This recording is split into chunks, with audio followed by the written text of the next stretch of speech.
Good afternoon, everyone. I hope everything to be going on very well. Yes.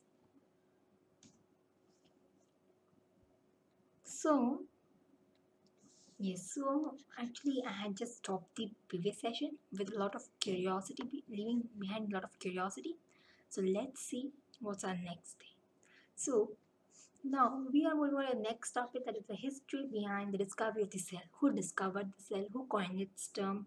And who invented? But no. Invention. There is a difference between discovery and invention. Right? Invention is who made it. Discovery means which was already there, but someone found it. It's there. Invention is the Almighty God.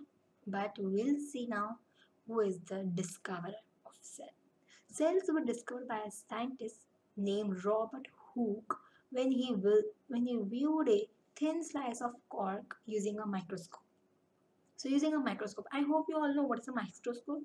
A microscope is used to, magnify the images using some, parts of it, and it's used to view minute objects in a magnified manner.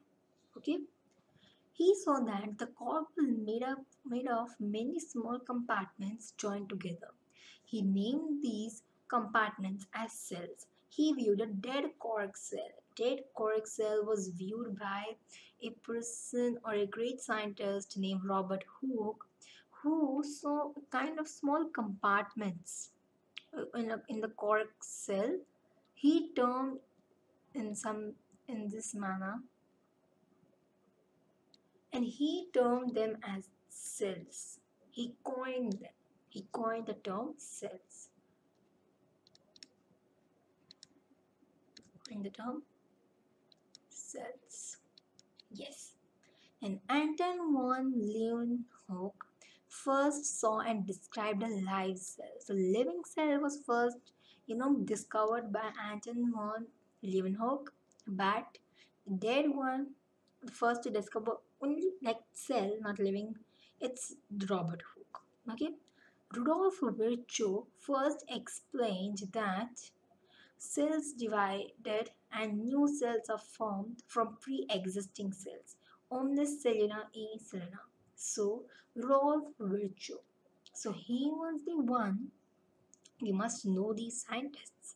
So, he was the one who told that cells, divided and from the pre-existing, that means the ones, the before cells we can say, from those cells itself, new cells have arisen. He modified the hypothesis of Schleiden and Schwen to give the cell theory a final shape. Cell theory, as understood today, is all living organisms are composed of cells and products of cells. All cells arise from pre-existing cells. So there are some cells which are before is the pre-existing. From those cells itself, the new cells have come. So, do you want to look at Robert Hooke? Was the first one, the intelligent scientist. So he is the one, Robert Hooke. So he was the one. I hope you understood. The next thing is, whoa. The next thing is the cell theory. So here are some of the famous scientists: Matthias Schleiden, Theodor Schwann, Rolf Virchow. So what did these three famous scientists say? What and all did they contribute to cell theory? So he told that all plants are made of cells. He told all animals are made of cells. He told all cells came from pre-existing cells. So each one had its own view. One said all plants are made of cells, one said all animals are made of cells, and the other said all cells came from pre-existing cells. Anthony van Leeuwenhoek, so he was actually the one who first discovered a living cell. Yes. So aren't these scientists great personalities? I hope so. Yes. So they all contributed to the cell theory, which says All living organisms are composed of cells and product of cells. All cells arise from pre-existing cells. So I hope you came across around five scientists. Who were they?